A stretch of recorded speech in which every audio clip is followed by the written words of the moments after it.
Around noon on Saturday, Will sent Mark a message. It was phenomenal. Can we meet to discuss strategy? Mark replied, I don't think we should be meeting in a pub so soon after yesterday. Let's call. Call me today at 4:30 p.m. if you can get free. Will agreed, and the contract was concluded. Now to talk to Louise. Mark decided that the only way to give her a way out was to take the initiative and give her the opportunity to explain. He said, Sorry, I didn't hear you when you came last night, honey. Apparently, I drank too much and fell asleep around 11:30. To be honest, I passed out completely. What time did you get back? Oh, not long after that. I should have called you so you wouldn't worry. But as soon as I finished shopping, Mark called me and said that he had important news that it was better to tell me in person. So I went to see him. And you know what? This crazy guy pretended to be my literary agent and signed a contract with a major publishing house to publish my book. Well, isn't this a miracle? Wow, this is incredible news, Lou, Mark exclaimed. So he was working on it all this time and didn't tell you. Apparently so. And look at this. She handed him a check with an advance payment. Will let out a low whistle. Wow, this is simply incredible. This should be immediately deposited into an account for your literary projects. If you put it into our joint account, we'll spend it on toys or groceries or something stupid. It's all your money. And he hugged his wife, lifting her up with joy, while Louise sighed with relief. She got out of the situation with an explanation for why she spent the whole night with Mark. We'll need to be more careful in the future. At approximately 4:15, Will told Louise he was going to wash the car. He went to the car wash, but did not wash the car right away. Instead, he called Mark. Before we talk about strategy, I want to say that last night was everything I hoped for and more. Thank you, Will. It was cool for me too, Mark laughed. So what do we do next? Asked Will. Well, I guess it depends on you. Any instructions? I'd like to hear your ideas first, Will replied. Well, here's one idea, Mark began. It was very wise and necessary for you to avoid sex with Louise for the last couple of months. We needed her to be as aroused and intimacy-free as possible. But now that we've passed the point of no return, let's just say the strategy is changing. Now, even tonight, is the time for you to have sex with her. This is important so she can make a clear comparison between the way I had sex with her last night and the way you do it. While the memory of my passionate night with her is still fresh in her mind, we want her to look at your small size, feel it in her, and feel that it is not giving her pleasure. If possible, try to have sex with her quickly, thank her, and turn over to sleep. Women hate it, and we want her to feel the difference between sex with me and sex with you. Understand? Absolutely, Will answered. I'll do it. What will happen next? Like I said, it's your choice. As far as I remember, we have two main points to discuss. First, you wanted to be in the room when she had sex with another man. In my opinion, this is still a long way off. While her view of herself may have changed, and her view of what a decent size is may have changed, her view of you is unlikely to have changed. In her eyes, you are still a devoted husband who wants her to be faithful to him. But I talked to her a couple of times about cuckolding. She must know that I have this desire, no matter how strange it may be for her. You talked to her once or twice, 4 years ago? 5. People have an amazing ability to not hear what they don't want to hear. I guarantee she thinks it was an accident if she hasn't forgotten about it at all. So, what's the second point? Asked Will. You know this very well. This is your point, after all. You wanted her to accept sex from a variety of men. From any man who would even look at her or have a significant enough bulge in his trousers. Isn't that right? Well, something like that. So, of these 2 points, which one is your priority? Will thought for a moment. I know it may seem like I'm giving up on point number 1, but I will say that, at least for now, I'm quite happy with watching everything via video link. You should have seen the close-ups I've had since the first time you had sex with her. Wonderful shots. Therefore, for now I am satisfied that Louise does not know that I am aware of her infidelity. and I'm quite happy that I'm not in the same room with you because I can be virtually in the room. So that leaves point number 2. It's clear. Well, I don't want this to seem like an easy option. And as I said at our kickoff meeting for the Louise Pleasure Project, I see no incentive for me to share her with other men while I have the opportunity to have sex with your little wife myself. Exactly, Will remembered. I need to come up with an incentive. Well, good luck with that. Your wife is the most exciting partner of any woman I have ever had the pleasure of having in my entire life. It will be difficult to share it. In the meantime, after you carry out our plan and show your inability, leave her to me so that I can single-handedly satisfy her. No matter how we move through the points, we must be sure that the hook is hooked properly. We need her to need me, not just want him. So she would think that life has no meaning without regular meetings with me. I agree, Will replied. He had doubted Mark's advice before, but each time he was convinced that he was wrong. Great, then we'll be in touch. After they finished the conversation, Will remembered that he still needed to wash the car. You couldn't come home with a dirty car that would raise too many questions. That night, Will followed through on Mark's proposal and initiated intimacy with Louise. Louise was somewhat dumbfounded because over the past 2 months she had become accustomed to the fact that all her sexual caresses went exclusively to Mark. But she couldn't refuse he hadn't asked for sex in so long that it would be completely wrong to reject him now. From her point of view, it was a complete disaster. Will, due to his frequent solitary recording sessions with Mark, had lost his excitement for his wife. In the end, she was able to turn him on, being careful not to use any of the new techniques that Mark had taught her. This would certainly arouse suspicion. She wore one of the old sexy outfits, a cutout swimsuit. There was so little fabric in this outfit that it looked more like a zero swimsuit, but it hugged her figure just right.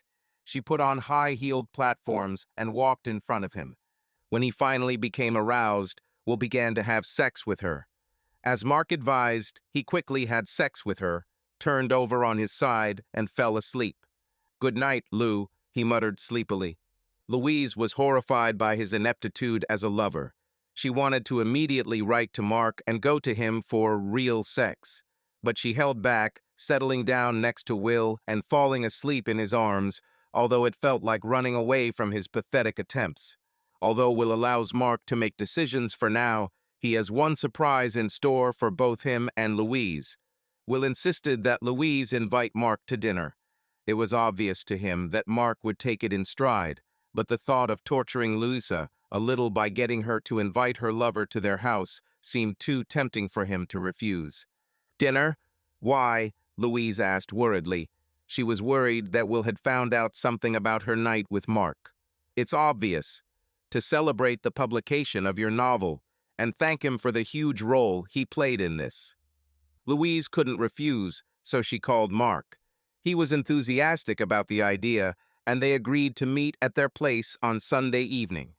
When the time came for Mark's visit, Will took the large easy chair in the corner of the living room so that Louise and Mark could sit on the small sofa opposite him. This was exactly the position he wanted to see to start the evening. But when everyone was seated, his careful preparation was useless, because Mark, barely sitting down, announced stunning news. Sitting down with a serious look, he said, "I need to tell you, I'm going through a very important phase in my life right now, and it's making me a little nervous."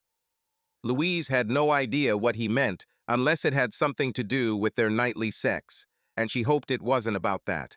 "My wife's condition has deteriorated sharply, and I will have to send her to an institution. I have arranged for her to be cared for 24 hours a day until she can be given a place at the Thornbrier Center in about 2 weeks. Until then, a nurse will be looking after her." "Oh, I'm so sorry," Louise sympathized. Will nodded. "I expected this day to come, but you never think it will happen so suddenly. If there's anything we can do." Will began.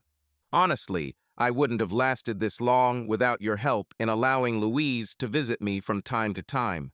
Her support was simply priceless." "Certainly," Will answered. "It's the least we can do, right, Lou?" He looked at his wife. Oh, that goes without saying. I am ready to continue helping if necessary. Just tell me. Well, bless you both. Now it's time to move on from my gloomy news to the joyful event for which we have gathered. Will you have any alcohol? Need a toast? Or even several? Will took the opportunity and left to get drinks for everyone. While he was gone, Louise leaned over to Mark and whispered, Mark, dear, you need to know that I will be by your side during this difficult time. Every day, if necessary. I know it is, Mark replied, but I already owe you so much. Don't be stupid, Mark. I have at least 10,000 reasons to be grateful to you. The dinner was extremely successful for all participants. It was obvious to Louise that Will did not suspect anything about her night with Mark, and at the same time he was ready to calmly let her visit him as much as necessary. For Will, Louise's lack of any signs of awkwardness after the betrayal showed that everything was going in the right direction.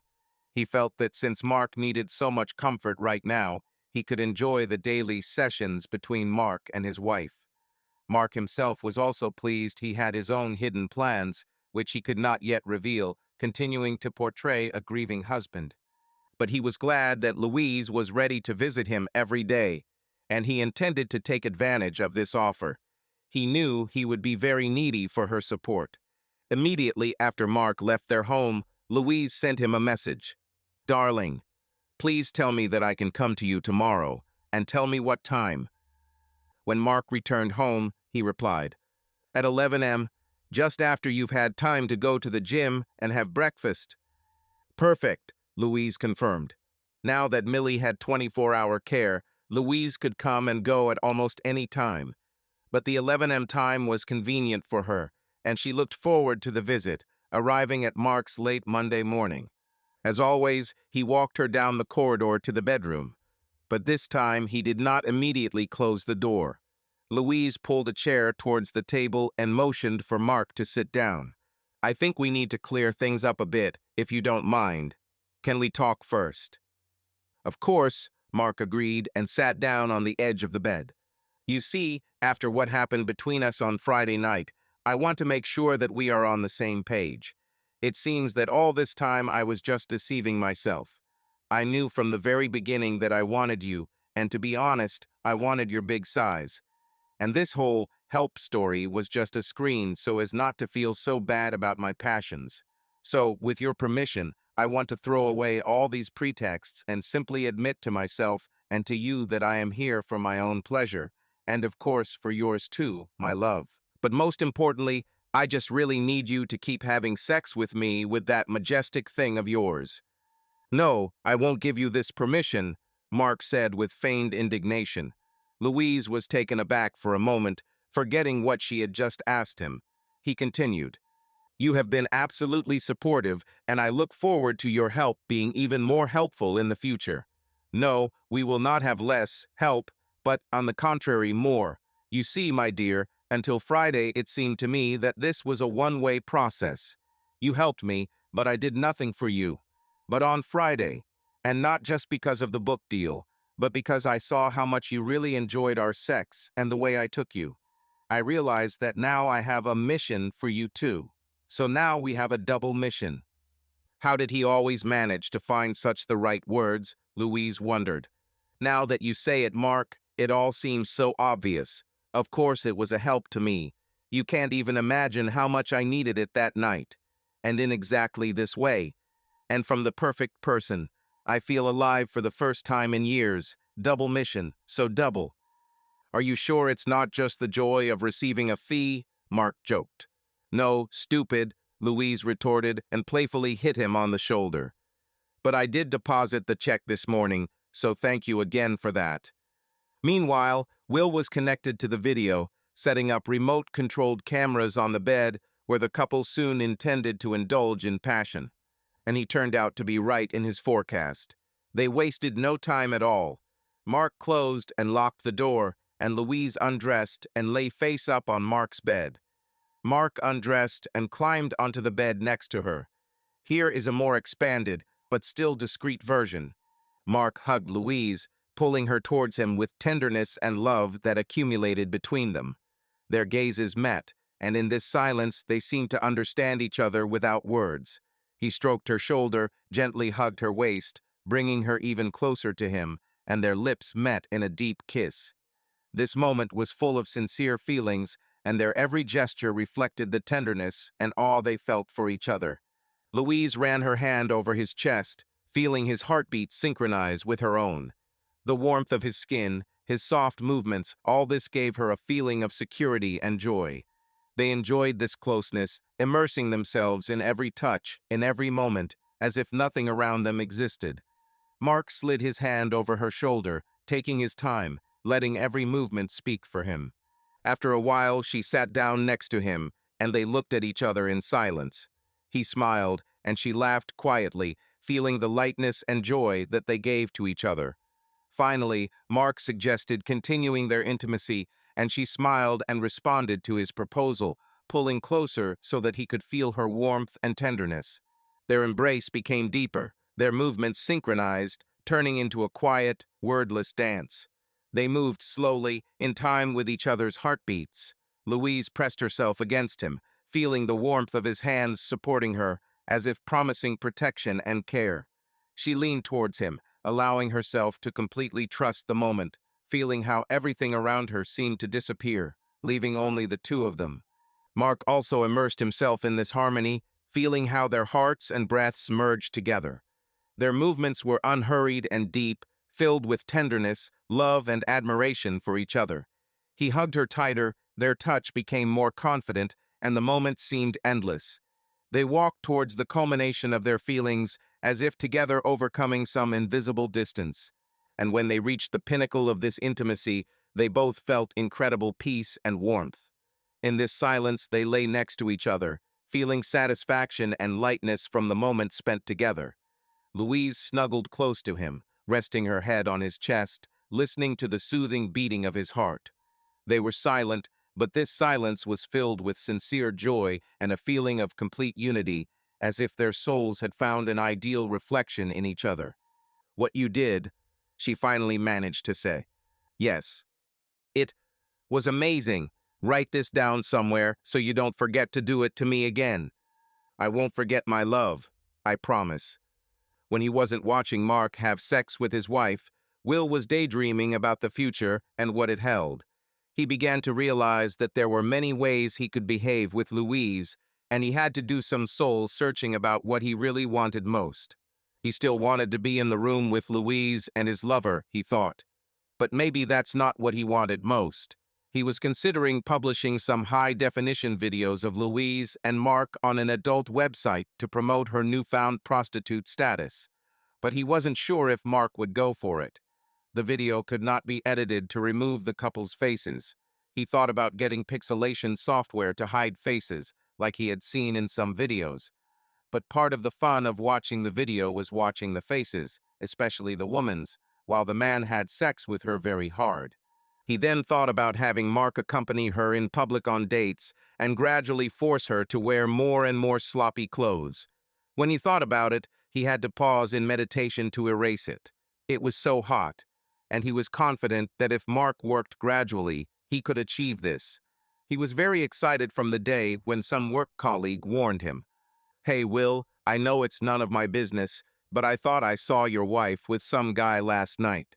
They were at a restaurant, and she was wearing some of the wildest high heels I've ever seen and a super short dress. Like I said, none of my business, but I thought you should know."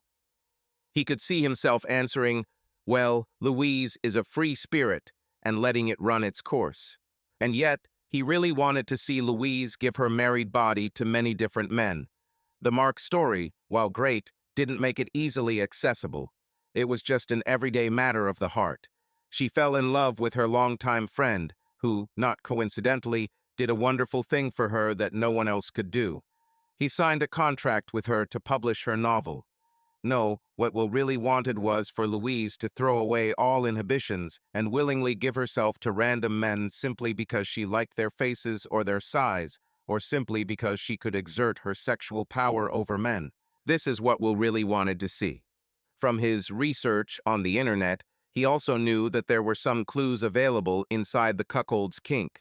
Assuming that Louise had eventually found out about his secret desires, he thought about the humiliation of being small. Mark and Louise could laugh about Will's tiny size while they had sex. Other cuckold wives were placed in various mechanical chastity devices. It was a way to control her husband's pleasure, but Will immediately realized that this was not for him. He ended up emailing Mark all the ideas he was considering. After reflection, Mark gave him feedback. Let's put the adult video idea on the back burner. If your goal is to make money from this, simply uploading videos to a website or something like that won't work. To create an income stream, you need a separate website with monthly subscriptions, which is a huge amount of work. Plus, I don't really want to see my face on a site like this. It will cost you a lot, most likely more than the site will ever bring in. The idea that she would allow herself to sleep with a lot of men is certainly achievable in the long term. But remember what I said about incentives. I think the best short-term goal is to start dressing her more provocatively and going out with me in public. Even so, I will have to do it gradually, but I'm looking forward to trying it. You'll see how it changes her when she realizes that her hot body can drive men crazy. I will choose such outfits for her that any man who sees her will think only with his second head, if you know what I mean. Got it, Will replied. His excitement grew in anticipation of Louise submitting to this plan. Mark got to work straight away, ordering outfits for Louise that were stylish and elegant, but a little edgy. He had Will's exact measurements and one of his credit cards, so he could shop online to his heart's content, ordering whatever he thought would take his student to the next level of liberation. The next time Louise came to Mark to make love to him, Mark showed her the first outfit. They had just made coffee and were sitting around the kitchen island when Mark said, "Look, I hope you don't take this as an undue liberties on my part, but I wanted to take you to dinner, just you and me, in honor of your book deal. And I bought an outfit for you. I hope this is not a problem." "Well, that's a bit unexpected," Louise replied, still in a state of bliss from their lovemaking. "But I guess I can only afford it if you let me pay for dinner. After all, I have an advance of $10,000 on my hands, which is simply burning my pocket." "It's agreed," Mark said, smiling at her. "I have an outfit here if you want to try it on." "Why not?" Louise agreed. "Finish your coffee. I'll put things away in the master bathroom." Mark walked briskly upstairs. When Louise walked into the bathroom, she saw an elegant skirt and jacket made of gray faux leather, and under the jacket was a white blouse. There was a box of shoes on the floor, and when she lifted the lid, she saw a pair of heeled ankle boots that matched the skirt and jacket perfectly. "The guy knows how to shop," she said to herself quietly. "Everything fits like a glove." The skirt was a little tighter than she would have chosen, and although it almost reached her knees, there was a slit on the side that would allow her to show more leg than she was usually used to when sitting down. But the whole outfit looked cohesive, and when she had it all on, she looked in the mirror and was impressed by how stylish she looked. "Wow, I definitely need to take advantage of his outfit selection skills more often," Louise thought. Now it was her turn to cheerfully leave the bathroom to show Mark how everything was sitting. "My God," Mark exclaimed. "I knew you would look great, but this outfit looks amazing on you. You are truly magnificent." Louise smiled at the compliment, but said, "I can't accept that from you. I owe it to you. Have you forgotten who owes what to whom?" "I don't want to hear another word about this, dear. Everything is decided. This outfit is yours, and so it should be, because no one else on earth could look as magnificent in it as you do." Louise wanted to object further, but it was such a sweet gesture on Mark's part that she couldn't bring herself to refuse. "So when can I wear this for you in public?" "Tomorrow evening, Mahogany Steakhouse at 7. Is that okay with you?" "Agreed. I'll be there like a bayonet." Mahogany's was in the city center on High Street, and they agreed to drive from Mark's house together. But the question remained of how to get out of the house without Will noticing. Although she bought herself new clothes from time to time, this gift from Mark was dressier than she usually chose for herself, and perhaps Will would have noticed it. Maybe you could leave the house in casual clothes and change somewhere along the way. As for the purpose of the dinner, she could tell the truth about that. She planned to use part of the advance to buy Mark dinner. After all, if it weren't for his help, she would still be sadly looking at the stack of rejection letters. In the end, she decided to just do the brave thing. She is a grown woman and has the right to wear what she likes. She also has the right to change her taste in clothes if she wants. Will has no reason to object. As a result, she changed clothes right in their bedroom, without any embarrassment. Why shouldn't a 48-year-old woman wear something a little more daring if she has the legs to wear it? And she believed that she had it. And Mark clearly thought so too. When she was ready to go to Mark, she simply looked into Will's office and said, "I'm out for dinner, honey. I might be late, so don't wait for me." Will turned around and must have seen her outfit, but didn't seem to pay much attention to it. "Okay, great, Lou. Say hi to Mark." When Mark opened the door, he was ready to go out, coat in hand. But before that, he again generously complimented her on how beautiful that gray outfit looked on her. They drove off in Mark's car, and soon he handed the keys to the valet. He took her by the arm and led her into the restaurant.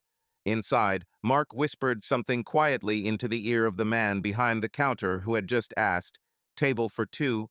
Louise guessed that he must have asked for a table in a dark corner so that they would have more privacy. But if he asked, he probably didn't give a large enough bill, because they were led to a well-lit table almost in the very center of the hall. But she wasn't going to let the more public atmosphere ruin her evening. It was their evening, hers and Mark's, and only then did she notice that he was also very smartly dressed. She shouldn't have been surprised, since mahogany practically demanded luxurious clothing. Even its decor seemed to prohibit jeans and t-shirts. But Mark's suit looked especially elegant, dark gray with a thin blue stripe. "Is this a new suit?" she asked, making a slight gesture with her hand towards his suit. "Oh, yes, indeed. Do you like it?" "Very. It suits you," Louise responded enthusiastically. Mark ordered a bottle of Cabernet for them, and they began to study the menu. This was her first visit to this restaurant, and it turned out to be even more expensive than she expected. You know, one of those places where they don't put a dollar sign in front of the price, and the prices are in round numbers. For example, just 18 inches instead of $17.95. And that was just the price of the salad. But even though she insisted on giving Mark a treat, she wasn't bothered at all. He has made her so happy lately in so many ways. What else do you need money for if not to be happy with your friends? The dinner was delicious, and, as Louise had hoped, Mark invited her to his home for a pleasant continuation of the evening. But first he had one more surprise for her. He bought 2 sexy sets of lingerie for her and wanted her to try them on. Moreover, he wanted to take a picture of her in this underwear. "Oh no, he's turning into Will," thought Louise. "After such a sumptuous meal, my food baby will be visible," she objected to Mark. But he did not back down, and in order to quickly overcome this moment and move on to the pleasures that would definitely follow, she decided to play along with him. For this, she was ready to do a lot at the moment. She went into the bathroom to change clothes, and when she returned to the bedroom, Mark was already holding a camera in his hands, and there were several lamps with reflectors around. You could have guessed, Louise thought. He's a bigger size than Will. That means the camera will be better.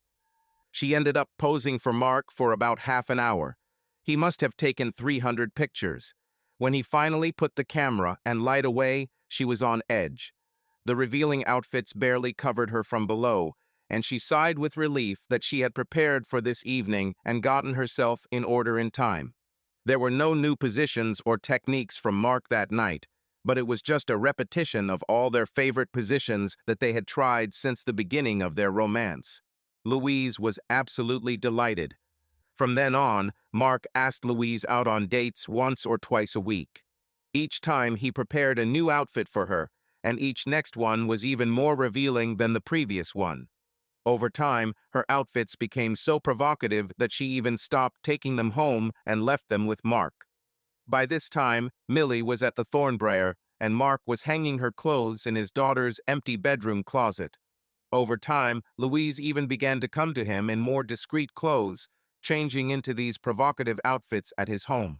They went to very upscale bars and clubs, and her clothes didn't stand out much from the other sexy-dressed women, except for her age.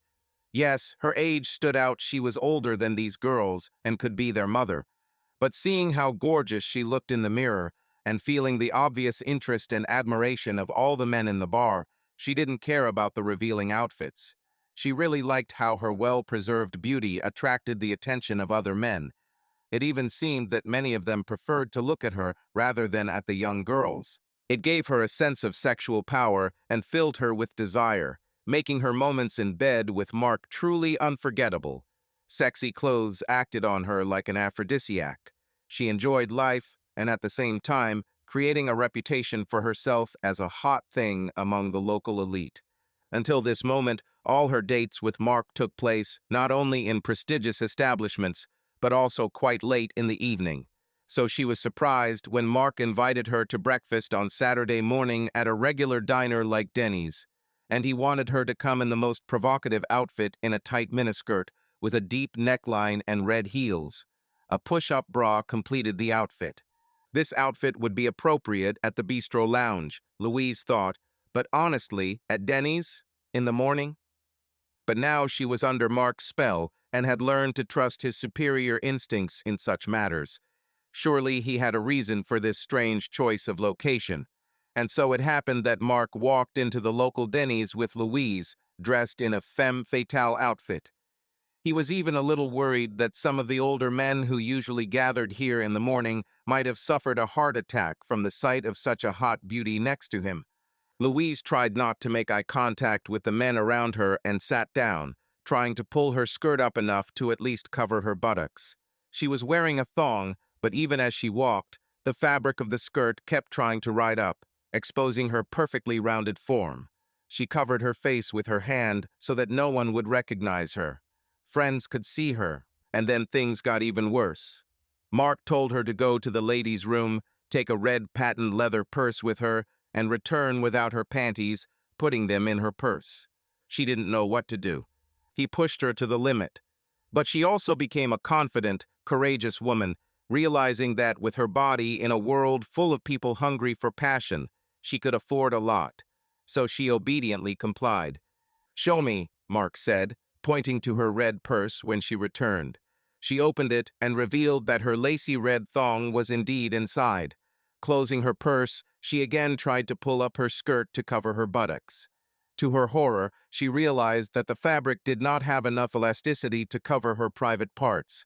She could try to hide by crossing her legs, but as soon as she opened them, the whole table, at which 10 or 12 men sat opposite, would have the best view of their lives.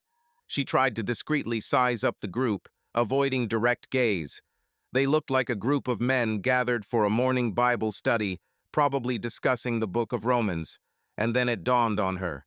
It was indeed the same men's group from her church that met in the morning. Crap, a thought flashed. This is the men's breakfast group from my church. Now her face was flushed, the shade almost matching her bright red outfit. Here you go. Now I can never return to this church again. Looks like we'll have to move. In the process of her realization, she opened her legs for a second, and the exposition of the book of Romans froze in place. Half a dozen men sitting with their backs to Louise did not understand what was happening, but those who saw her private parts knew for sure. What an appetizing, neatly groomed married woman, they thought. And this is Louise Irvine, who would have thought? Realizing how she was sitting, Louise quickly crossed her right leg over her left and left it like that for the rest of breakfast. She tried to hide her embarrassment, but it was too late. She realized that 5 or 6 men recognized her, and one of them was Pastor Bennett. How unlucky! She wanted to just disappear, to sink into the ground in shame, and Mark's casual chatter didn't help at all. As the men's club meeting began to wind down, 2 men walked straight towards her. That's it, she thought. Now they will attach a crimson letter to my dress, and then they will burn me at the stake. But Pastor Bennett just smiled welcomingly and said, "Glad to see you, Louise. See you at church tomorrow?" It was as if she was wearing a long dress that reached her ankles and a faceless sweater. He didn't even seem to notice her revealing outfit. He simply met her gaze with kind eyes. Um, yes, of course, she mumbled. I want you to know, Louise, Pastor Bennett continued, that every member of our congregation is absolutely proud that your book will be published. You have a divine gift, and you did not hide it under a bushel, but let it shine for the whole world. Well done. Behind the pastor stood her unpleasant acquaintance from church, Rick, silently looking her up and down. Rick the pervert, as he and Will called him. There were too many stories going around him from the women of the parish for them all to be lies. His gaze running over the bare parts of her body made her shudder. And so, they were no longer around, and she somehow ended up in the passenger seat of Mark's car, and then in his house, safe. Mark spent the better part of an hour calming Louise down after she was examined and approached by men from the church at Dennis's. She may have had a mild case of Stockholm Syndrome, but she seemed to begin to see Mark as her savior, the one who got her out of this place, ignoring the fact that it was his fault that she ended up there in a skimpy nightclub dress and no underwear. Mark assured her that he wouldn't buy her any more outfits if she didn't want to, and he would certainly never ask her to go beyond her comfort level when it came to public dates again. Louise was relieved, but still traumatized by the fact that the men from the church club were looking at her naked body from across the room, and especially by the fact that Pastor Bennett and Rick the pervert approached their table. The pastor was kind, but there was hunger in Rick's eyes, pure, undiluted lust. She shuddered. Mark made her tea, and they just sat there relaxing until she calmed down enough to go home. Mark, suspecting that Will was probably tuning into their conversation to listen in on his interactions with Louise, called Will anyway to make sure he was aware of her emotional state. She will resist going to church tomorrow, but try to persuade her. Everything will be fine. Your pastor was very considerate when he approached, and she will be received into God's house just like any other Sunday. You can count on it. Okay, if you say so, Mark replied, not very confidently. As expected, on Saturday evening Louise pretended to have a slight cold and said she would go to bed early. If I don't feel better by morning, she told her husband, I might skip the service. Okay, he replied. I'll pray that you get better. Will woke up early on Sunday to find Louise already sitting at her desk. She probably hoped to have time to work a little, and then go to bed and pretend to be sick in order to justify her absence from work. But to her disappointment, Will found her cheerful and working, which cast doubt on her words about the disease. Feeling there was no point in retreating, she decided to go to church and face whatever judgmental looks awaited her there. She put on an old, conservative suit of dark gray wool, which she considered the most unsexy outfit in her wardrobe. But nothing has changed in the church. Nobody approached her. She didn't feel like the other women were gossiping about her during the social portion after the service. She met 3 of the 6 men who had seen her private parts the previous morning, but none of them mentioned anything about it. They simply waved to her like any other Sunday. None of the wives whispered about her or pointed a finger. She began to think that she could survive this unpleasant incident. Plus, she never saw Rick, which was a real blessing. The pastor asked her when her book would be available for purchase on Amazon, just to keep the conversation going.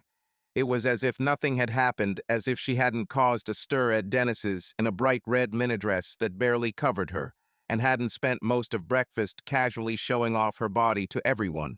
It was really strange. But she decided to consider it almost a miracle and learned a lesson to be more careful in the future. The rest of Sunday passed quietly for all 3 friends, but on Monday morning Will decided to check the expenses on the credit card he had put at Mark's disposal. He saw a bunch of new write-offs. He knew about the sexy, provocative outfits that Mark bought for Louise, but some of the new expenses involved carpentry and renovation work from a home improvement company. Will didn't understand how this could be part of the plan and decided that Mark was trying to pull it off. He called him straight from work. What kind of repair work is this on my card? Are you furnishing your apartment at my expense? Will asked irritably. I'm completely remodeling Millie's old room. You should stop by when you get a chance, Mark replied. How will your home renovation help me? Will did not let up. Glad you asked. I'm making this room a very special place for our Louise. This would be the room in which she would entertain, or rather have sex, with other men, with many men. Wow, Will whispered, amazed. Once again he doubted Mark, and again Mark seemed intent on surprising him. Who are these men? Asked Will. Does it really matter? You will be able to see everything, of course. I'll move both cameras into this room and buy a third one for extra close-ups. Well, who are they anyway? Where will you find them? Imagine me showing up with Louise at some fancy place with valet parking. Your wife is dressed to the nines, or let's say half naked. She attracts a lot of attention. When she goes to the bathroom, various men come up to me at the table and say, I just have to say, your wife is amazing. I responded, oh, she's not my wife, just a business partner. Some of them dare to ask for her phone number. I don't give it, but I take their business cards and numbers. I tell them that when Louise has a free date, I will definitely let you know. So you're her manager? They ask. Yeah, something like that, I answered. But now I have the contact information for about 60 of the best men in town, all of whom are dying to sleep with your wife. And it won't be cheap. How do you like this incentive for me? He laughed. Will's first instinct was to do what almost any husband would do, get angry, maybe even go to Mark and hit him. But before he could do anything, he realized that he was not offended at all, and that this was exactly how he had always wanted to see Louise, transformed into a woman who would sleep with many passionate men. It was a brilliant plan. And when will she start working in her new specialty? Asked Will. First, I need to teach her a different kind of sex, Mark answered, and then leave her without sex for a few days so that she develops desire. You'll have the opportunity to see your little slut take on her first client in about 10 days. To keep potential clients interested, Mark would occasionally send them photographs of Louise in skimpy outfits and lingerie taken in her room. This helped keep their interest at the right level. He didn't set specific prices yet, but he hinted that they should start saving up if they really wanted to spend time with this sexy, beautiful wife. For most of them, this was no problem, judging by the places where he showed Louise. Most of these men were quite wealthy. Learning another type of sex went even better than Mark expected. He knew from Will that Louise was very opposed to this. Here is a more detailed and restrained version of the passage. One day, when they were together in his bedroom, the atmosphere between them was filled with warmth and tenderness. They enjoyed the moment of intimacy and immersed themselves in each other, feeling their connection strengthen. Mark tried to give all his attention to Louise, watching her reactions and listening to her every movement and breath. He loved to see her immersed in her sensations in moments when she felt free and completely relaxed. Mark began to carefully experiment with new facets of their intimacy, trying to do it as carefully and sensitively as possible. He noticed that Louise, sitting on him, allowed herself to be completely immersed in her sensations, trusting him and enjoying the moment. He allowed himself to expand the boundaries of their usual interaction, a little, slowly, step by step, moving on to something new, observing her reaction and checking how pleasant and comfortable it was for her. Louise was a little surprised at his actions at first. She felt that something was changing, and doubts flashed through her mind. Thoughts flashed through her head about whether she should allow herself to trust and move on. However, his caring attitude and attention to her comfort helped her relax and let go of her fears. Mark was extremely careful. He checked how she reacted every time and was ready to stop if he felt even the slightest discomfort on her part. Over time, her resistance and doubts began to weaken. She muttered something that expressed her uncertainty, but her words no longer had the same urgency as before. Mark was ready to stop, but he felt that Louise was gradually accepting his actions. When her objections gave way to a quiet, "Go on," he realized that she had decided to trust him at that moment. This experience was something new for both of them, and Mark took his time. He continued to be as careful and sensitive as possible, trying to make sure Louise felt safe and comfortable. Slowly and gradually, he continued to move forward until she began to get used to the new sensations. It was important that she felt supported and cared for by him so that her trust in him would not weaken. When he finally felt that he could act more confidently, he did it gradually, avoiding sudden movements and always carefully observing her reaction. Louise showed no signs of discomfort, and this new aspect of their intimacy seemed to come almost naturally to her. She accepted this new experience as another facet of their relationship, and it made them even closer to each other. Mark laughed to himself, remembering Howell had said that Louise had always categorically refused this. The little cuckold just took no for an answer, he chuckled to himself.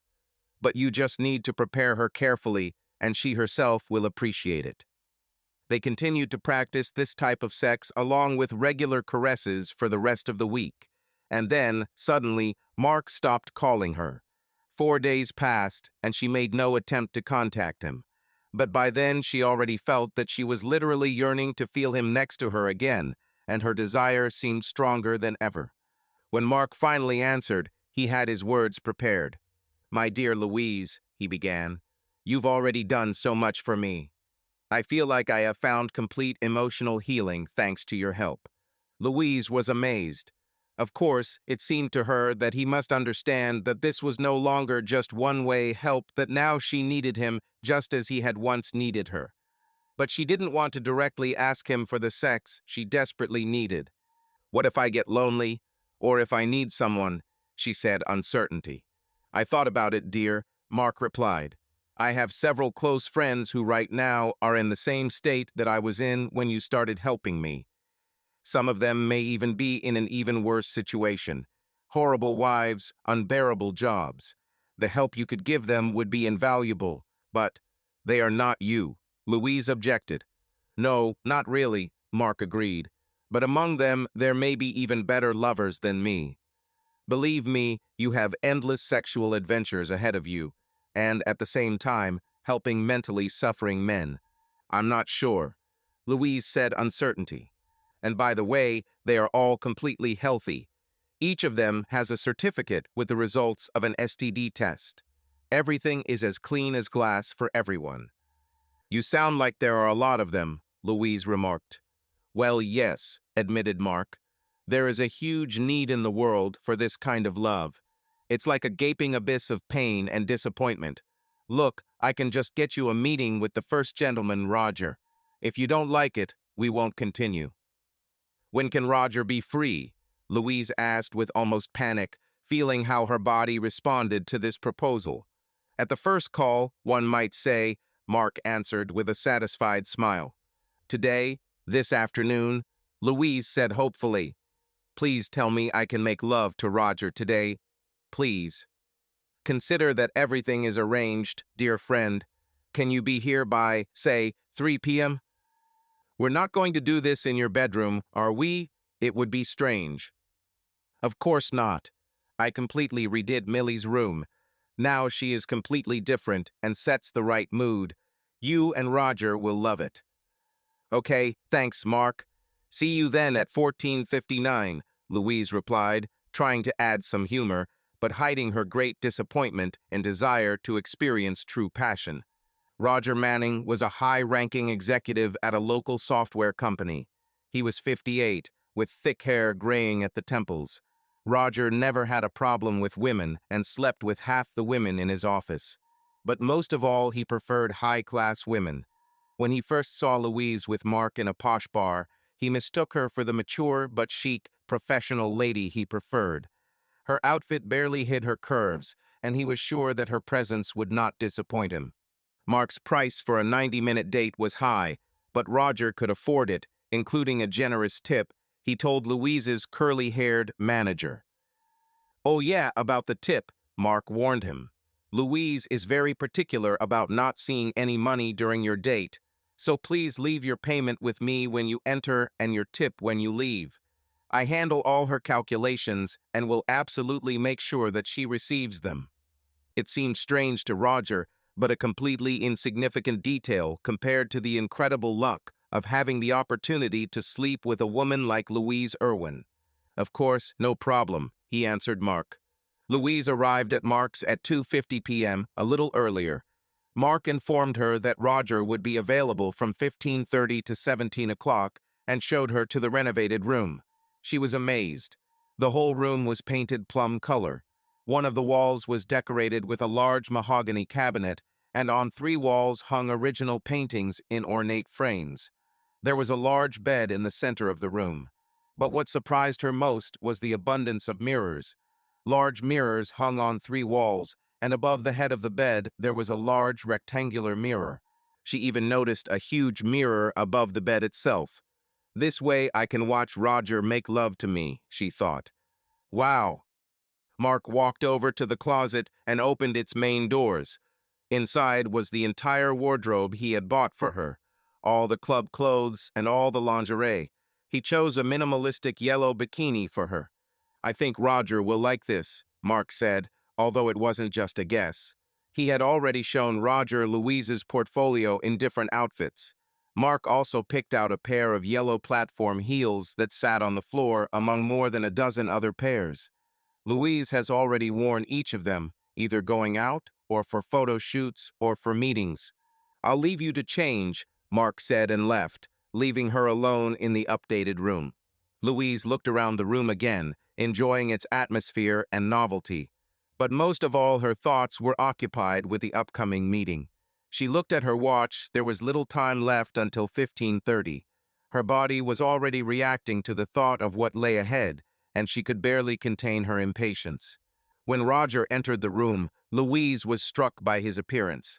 He looked elegant and sophisticated, like some senator or big businessman. She noted to herself how harmoniously the gray hair at the temples complemented his image. Roger didn't waste time talking and immediately began to undress. When he turned to her, Louise was stunned. His body looked impressive, and his dignity was not just large, it seemed massive, as if with its own life force. Without saying a word, Roger moved closer, and to Louise the signal was clear. Louise knelt next to Roger, touching him gently, her movements confident and skillful. She gave him attention, which he clearly appreciated. The light touch of her hands on his thigh filled the atmosphere with a feeling of intimacy. Roger, smiling, lifted the straps of her bikini, exposing her breasts, and began to caress her, first carefully, and then with more confidence. Louise felt his touch and allowed her desire to grow. Over time, Roger became more energetic and soon reached his peak, watching Louise with gratitude. She, accustomed to such moments, deftly coped with it and smiled at him. But her passion had not yet been quenched, and she decided to prolong their communication. Her gentle touches soon brought Roger back into a state of readiness. He looked at her with approval and a smile, noting, "You are amazing, Louise. You haven't seen anything yet," she answered with a playful smile. A few minutes later, Louise found herself on the bed, adopting the position Roger had expected. He hugged her and began to move, bringing her pleasure. Roger proved to be very resilient, and Louise experienced deep moments of satisfaction, feeling wanted and loved. Their togetherness lasted for some time, and Louise thought to herself that this was, perhaps, no less than a full-fledged training session. Roger had clearly put in a lot of effort. She whispered quietly, "This is incredible, honey." Roger just smiled and increased the rhythm, enjoying every moment of their intimacy. He was pleased and intends to express his gratitude for this amazing moment. When it was all over, Roger gently laid Louise down on the bed, touching her gently. She glanced at the antique clock on the wall. It was 4:45 p.m. There may have been no time left for another round, but Louise was determined to discuss with Mark the possibility of meeting Roger again in the future. This day left deep impressions on her, and she wanted to repeat it again. Over the next 6 weeks, Louise's life changed dramatically. Now, thanks to the caring manager Mark, she devoted all her time to numerous meetings in the room, which became something like her personal office. She was so in demand that she quit her part-time job, and Mark booked her with 2 or 3 men almost every weekday, and sometimes 4 on a Saturday. Louise embraced her new role with enthusiasm and dedication, delving deeper into her research into male preferences and anatomical features. She no longer experienced any doubts or hesitations. Each meeting brought her not only physical pleasure, but also a feeling of strength and confidence. Every man who came to her remained in admiration of her passion and ability to give pleasure. She happily wrote down her impressions of each new meeting in her mental diary, analyzing what she liked most about each of her guests. Roger came 3 more times, and each time their meetings were filled with new sensations and passion.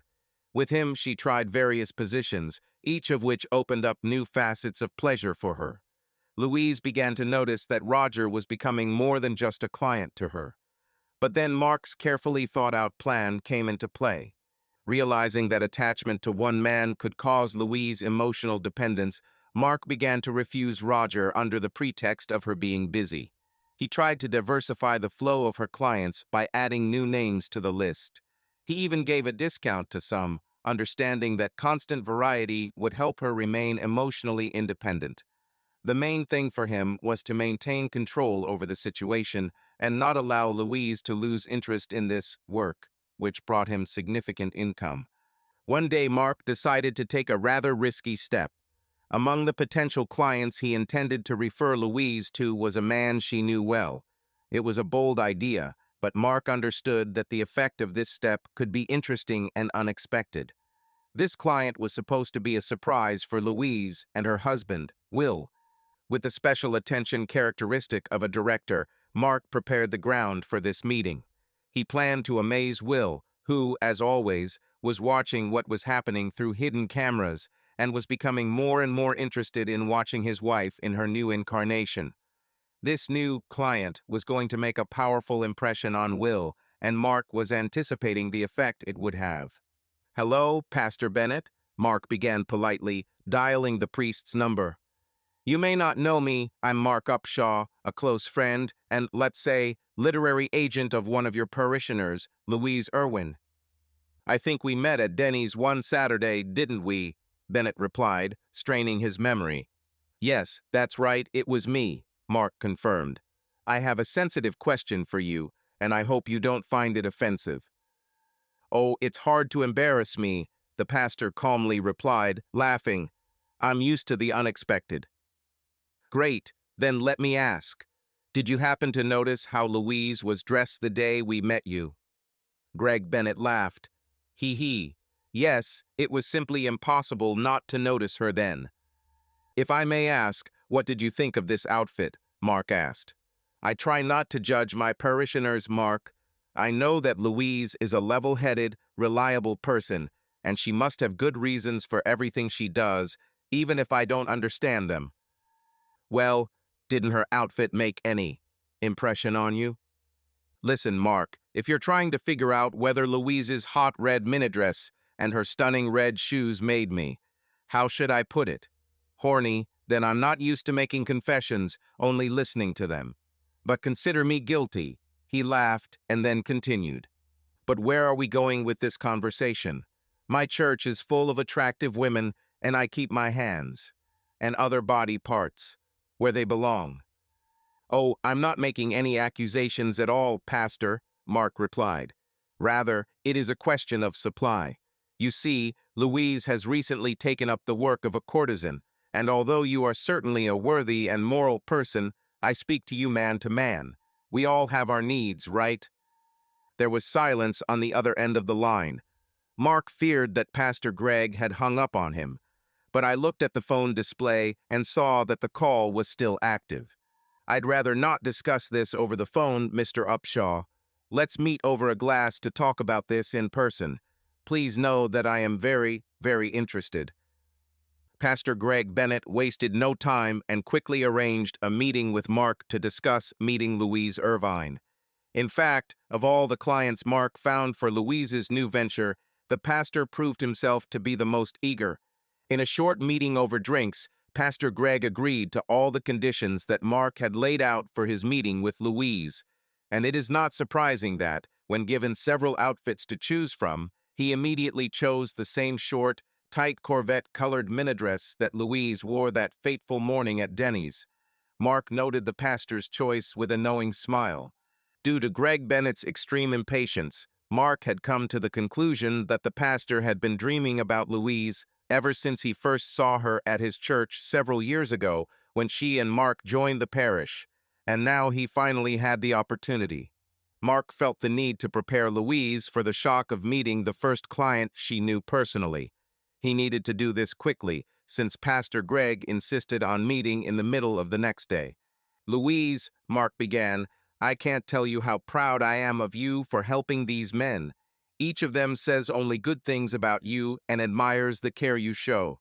They really became different people, every one of them." "Well, I'm glad I can help them," Louise replied, not wanting to voice the truth about how excited she was by this constant stream of handsome gentlemen. "It's really nice to be able to help them. So, a man who wants to meet you tomorrow is a very sad case. You'll never guess it, but he really needs you, and one more thing, he's familiar to you." "Someone I know," Louise exclaimed in alarm. "But this should not come out. No one should find out what I do for these men. I need privacy. I can't let this interfere with my normal life." "What other ordinary life? Sleeping with men is your normal life," Mark wanted to say, but refrained. Instead, he said, "Yes, I've thought it over. But this man stands to lose 10 or even 100 times more if our meeting ever becomes public knowledge. His entire career and life's work would be destroyed in an instant. He's actually safer than everyone else you've helped so far." Louise was hesitant, but agreed, trusting Mark's instincts. The next day, arriving half an hour earlier than scheduled, she was amazed to see the same red outfit, down to the same red stilettos, that she had worn that terrible morning at Denny's. She secretly hoped that she would never see that outfit again, but she reluctantly put it on, and looking at herself in the numerous mirrors in the room, she felt a surge of strength and confidence. She looked amazing in this outfit for a woman of any age, especially for a 48-year-old woman. She looked absolutely incredible. It was a minute before the scheduled time of the 90-minute meeting when the door to the room swung open and Mark walked in, followed by Pastor Bennett. "Oh no," thought Louise, "it just can't get any worse." But she understood that it was too late to retreat now. Pastor Greg Bennett was already looking at her in this revealing red outfit and shaking hands with Mark, who meanwhile was leaving the room. "Louise Irwin, you can't even imagine how long I dreamed of meeting you in such an environment. Please don't be afraid that this will somehow become known to the public. I never reveal the actions of my parishioners to anyone." "But what about your wife? You are happily married. I don't share details of my consultations with parishioners, and she has enough common sense not to ask." "But it's not just that. What about the feeling of guilt? Won't we be terribly ashamed of this?" asked Louise. "No, I don't think so, and before I leave today, I'll explain why. I believe that we were both brought to this moment, to this room, for a reason. There is something in your soul that resonates with my soul, and I hope that you feel something like this mutual response before we end. What about the feeling of guilt? No, my dear." And he began to unbutton his shirt.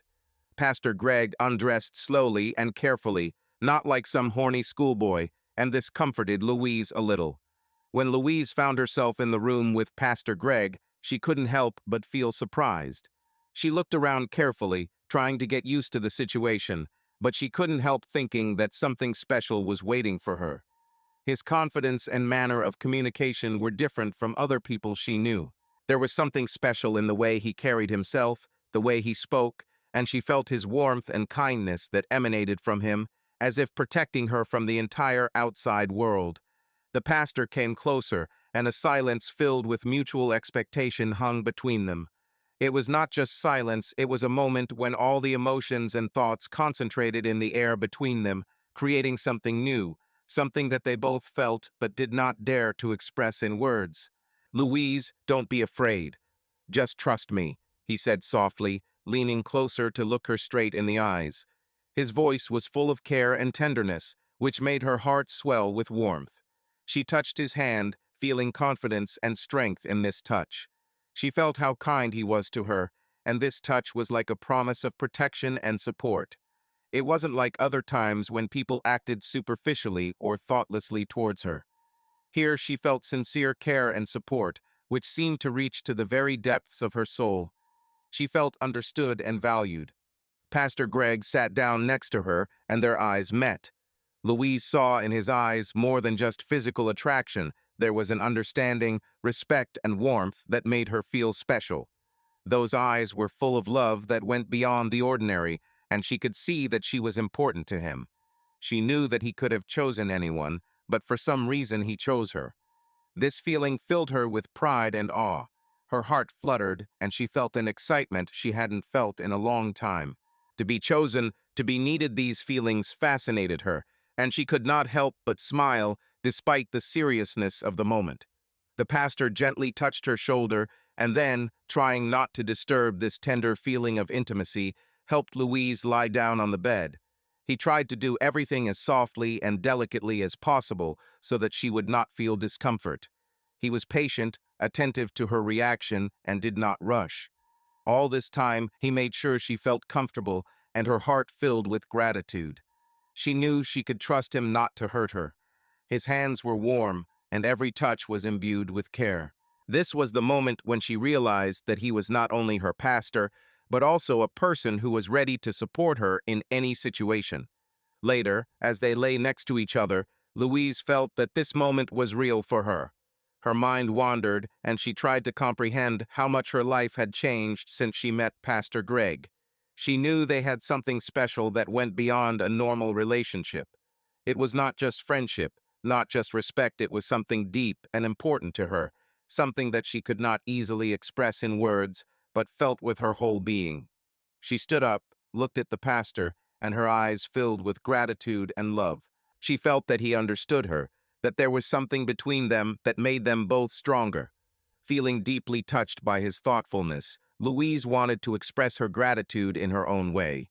She sat down next to him, and her hands gently touched his shoulder. At that moment, there were no words between them, only mutual understanding and a sincere feeling of affection that created a connection that was important to both. This silence was filled with something more than just silence. It was the depth that made their connection special and unique, and Louise knew it was a feeling she had never felt before. These feelings left a deep imprint on her soul, and Louise knew that this moment would remain with her forever. She felt not just chosen, but truly needed and loved.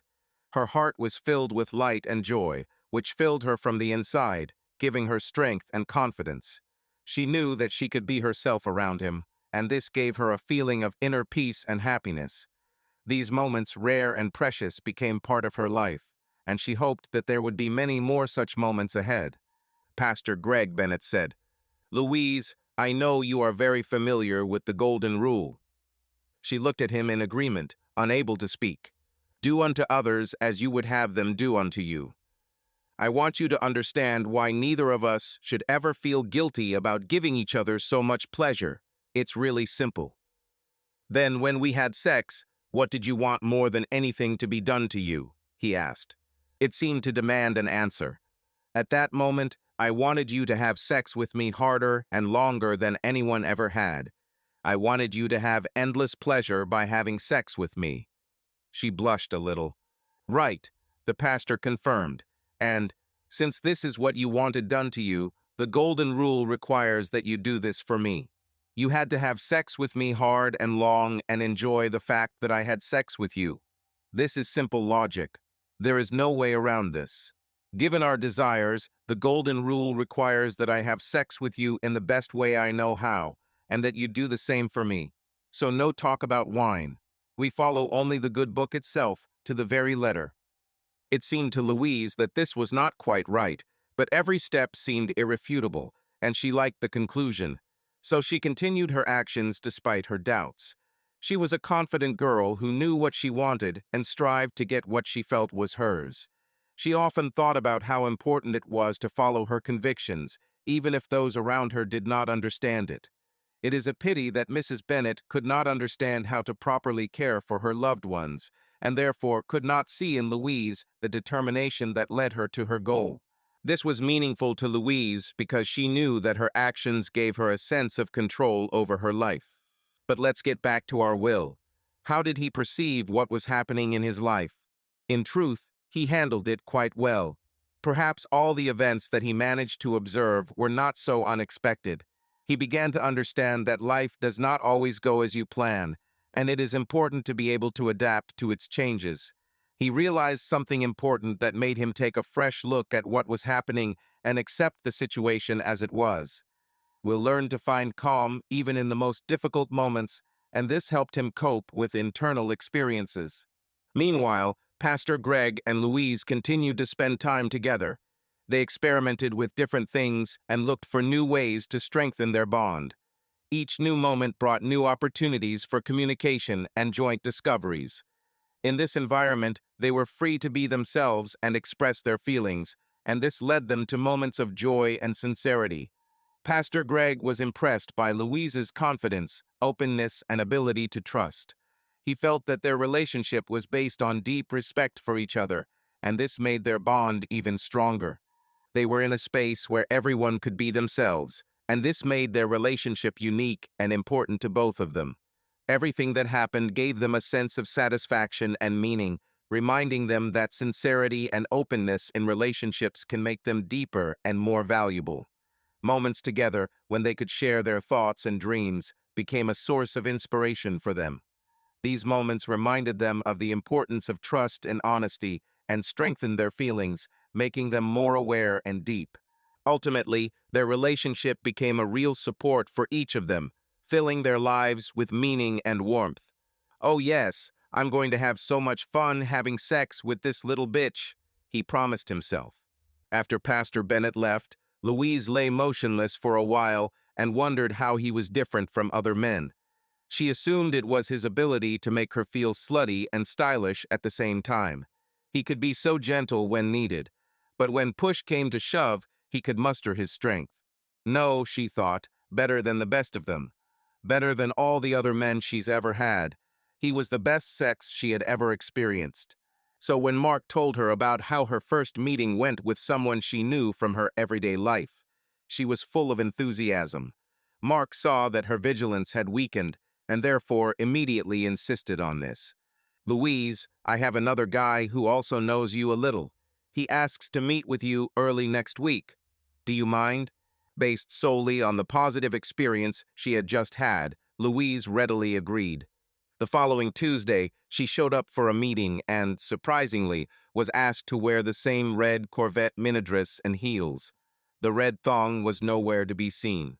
Strange, she thought. What are the chances of that? But when Mark introduced himself to a man she lightly knew, everything became clear. Terrifyingly, alarmingly clear.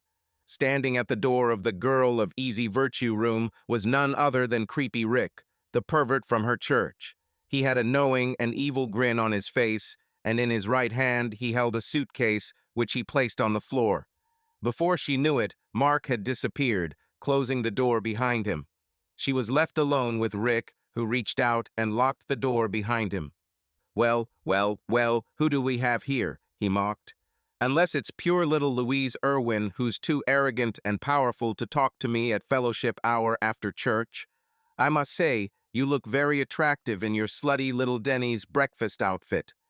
He reached down to lift up her dress, exposing her womanhood and making sure that there was no underwear there.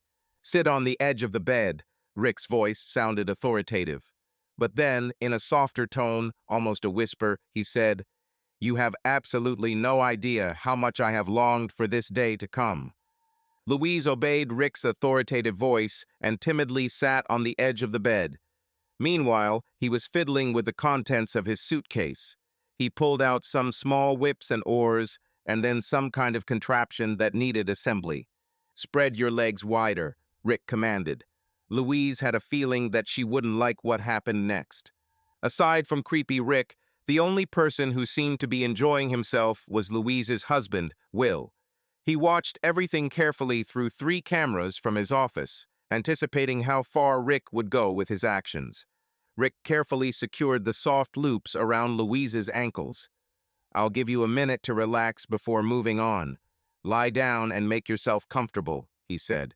"You're not what you used to be, are you?" he chuckled, recalling Louise's past as a Sunday school teacher.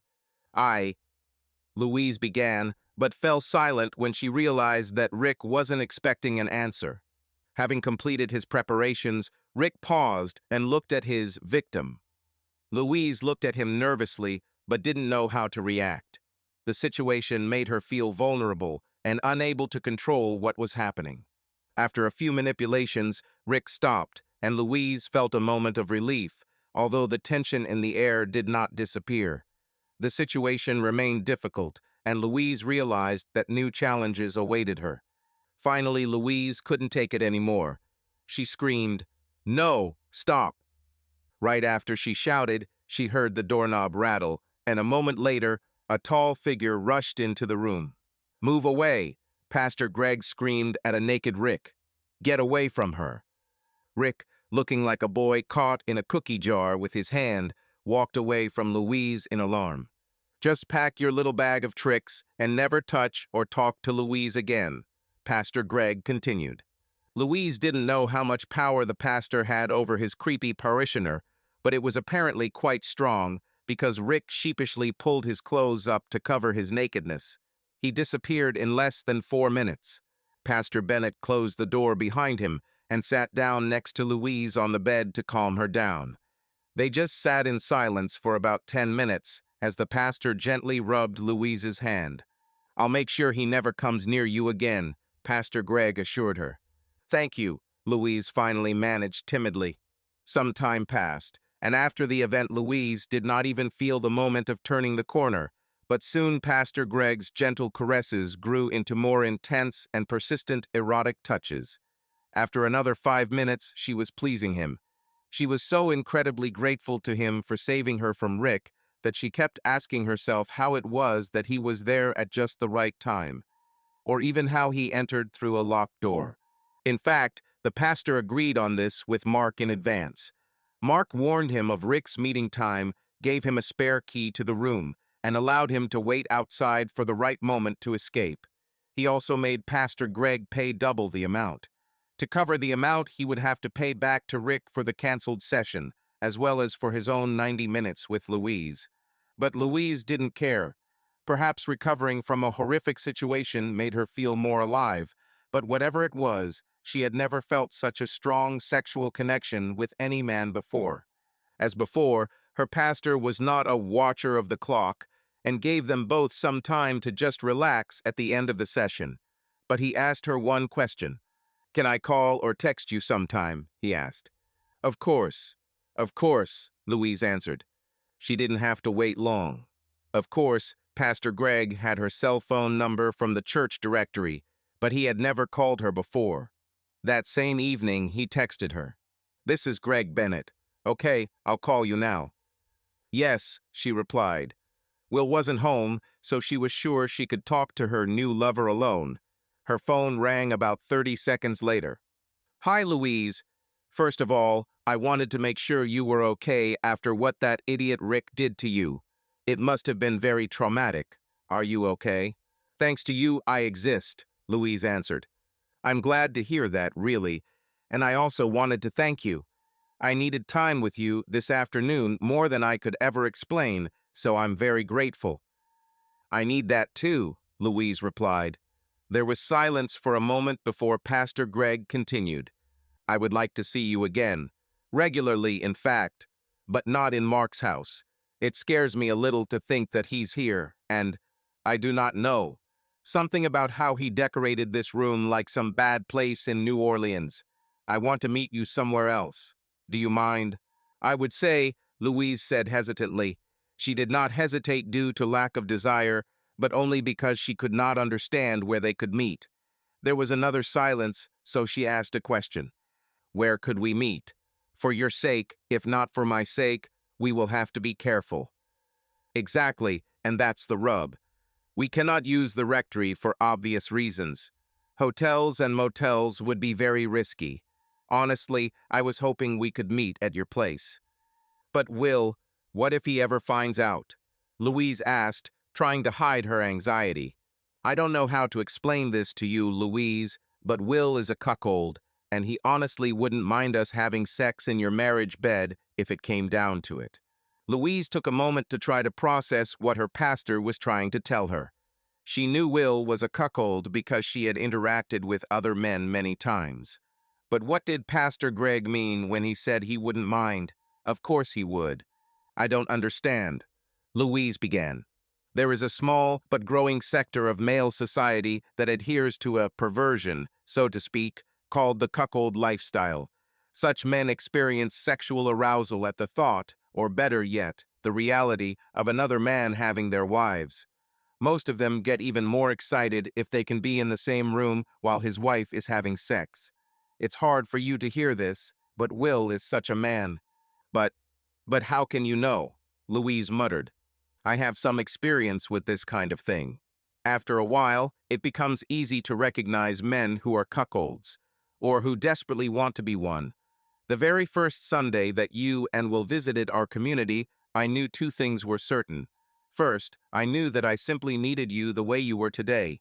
And secondly, that Will was a pathetic, incurable cuckold, that if I had sex with you right in front of him, he would become horny and happy about it, not angry and jealous. There was now a truly remarkable pause in the conversation as Louise digested this information. She realized that this would explain some things, like how Will no longer needed or asked for sex. But the whole idea was overwhelming. I, how can you help me believe you? This is incredible, Louise finally said. I have a proposal on this matter. It would put me at enormous, even incalculable, risk if I was proven wrong. But if I'm right, we're in for some very exciting times. I mean, the three of us. Louise almost didn't want to know, but finally asked, What's your plan, Pastor Greg? It was early Saturday evening. Louise was at home with Will, and they had just finished dinner. She brought him a gin and tonic, which he sometimes liked to drink after meals. She added some of the powder given to her by Pastor Bennett to his drink to knock Will out for a short time. Greg told her that he would likely only pass out for 20 or 30 minutes, so she was supposed to text him as soon as Will fell asleep. He was parked in his car just outside, eagerly awaiting a message from Louise. Louise was nervous. What if the dose was wrong? What if he wakes up too early? But the drug did its job, and soon Louise wrote to Pastor Greg to ask him to come to the house. When he arrived, she expected him to be in a hurry, but he had the same aura of composure, confidence, and carefree as the first day he had sex with her. What an amazing thing to watch in action, Louise thought. Okay, love, I'll take him upstairs to the bedroom. All you have to do is do something very, very sexy. It'll be fun. Pastor Greg discussed the entire plan with Louise, and indeed, she saw that from his point of view, it was a bold plan. If he had been wrong about Will, he would likely have lost his church, his wife, his home, basically everything. For this reason, as for others, she hardly dared admit to herself, she hoped Greg was right. She hoped that Will was just a weak little cuckold who wouldn't mind seeing his own wife have sex on their wedding bed. Pastor Greg placed Will in a fireman's carrier and took him upstairs to the master bedroom, where he began to securely tie him to a wooden chair using the rope he had brought. Louise went to the trunk of her car to pick up 3 sexy outfits. She took them to the bathroom and selected a pair of very tight pale yellow faux leather shorts and a matching top that exposed the underside of her breasts. She completed the look with yellow wedge sandals. After she finished getting dressed, she walked into the bedroom to show Greg. Wowzer, Pastor Greg was delighted. So hot, Louise. I'm glad you appreciate it, Louise told him. Look, he is completely safe here. But I have a question for you. Will I be right-handed or left-handed? Louise found the question strange, but readily answered, he's right-handed. Pastor Greg freed only Will's right arm, retying the ropes around his torso. Will's right arm, when he regains consciousness, will be the only truly mobile appendage he will have. He might need that hand before we're done, Greg Bennett explained cryptically. They then jumped on the bed and started kissing and squeezing each other. There's one more thing, Louise, Greg began. I may use some language with Will that seems disrespectful to you, but I won't mean any disrespect by this. I just don't want you to be shocked if my language gets a little salty or colorful. Okay, Louise said, not understanding where he was going with this. But she was busy tearing off his clothes one by one, so she didn't think about the topic anymore. Pastor Greg was completely naked when Will began to come to, but Louise was still wearing her full outfit. As Will began to regain consciousness, Greg Bennett began vigorously massaging Will's wife's breasts, which were easily accessible through the bottom of her tiny, loose blouse. Will came, tied to a chair. His head was heavy, his thoughts were confused, and it took him a few moments to realize where he was.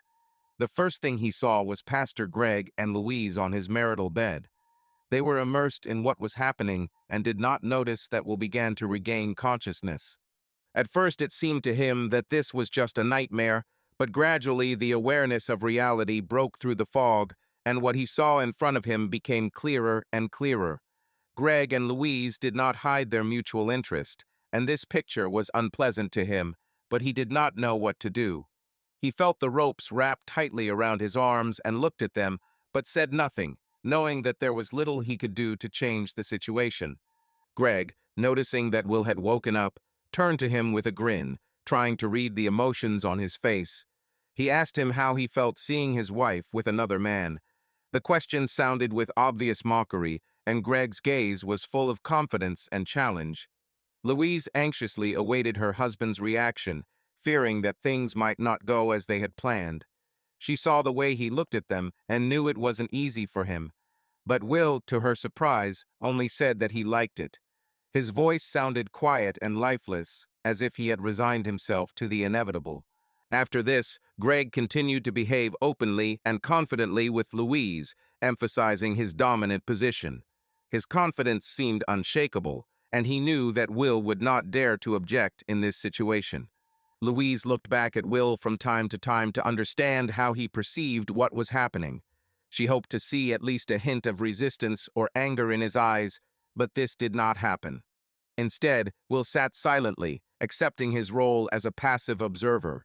He even sometimes nodded approvingly, as if confirming that everything was going as it should. Pastor Greg seemed to be enjoying the situation.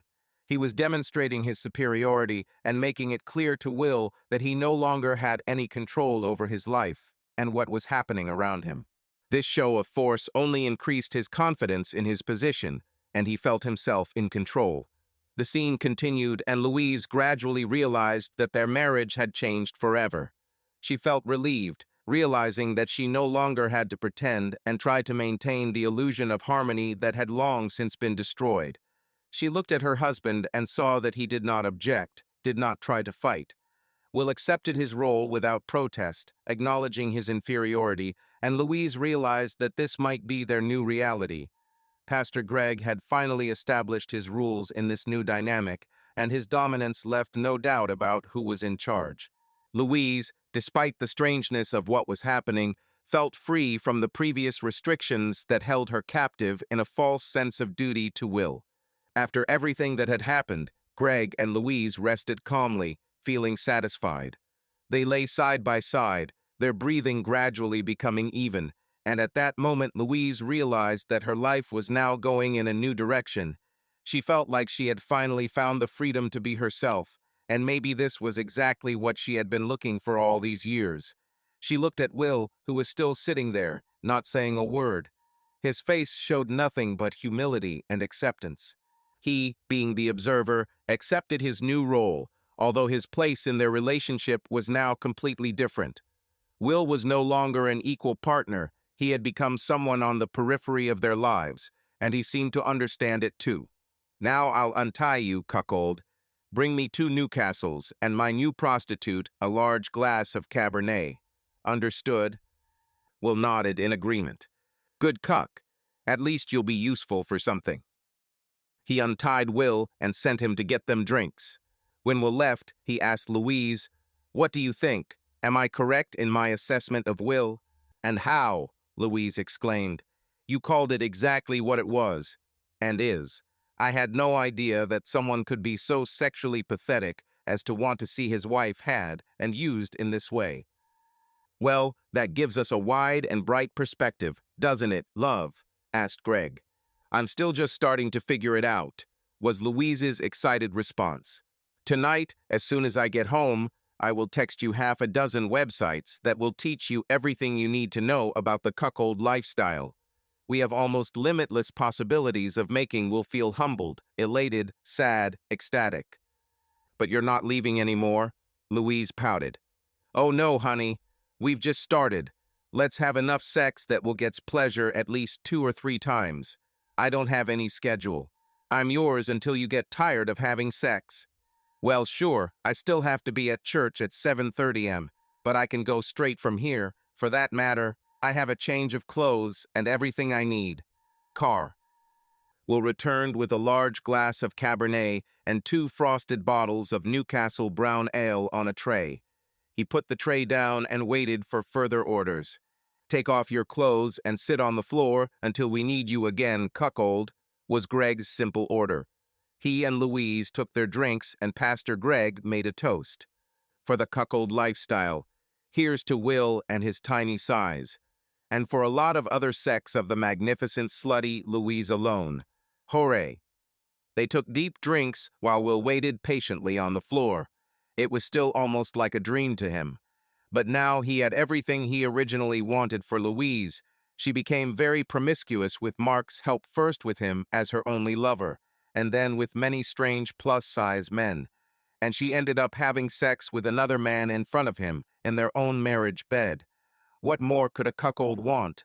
Subscribe to our channel so that your love doesn't cheat on you, and go ahead and listen to the next story, because this story is nothing compared to the next one. If you're under 18, don't even think. Click to the next one. Click to the next one. Click to the next one. Click to the next one.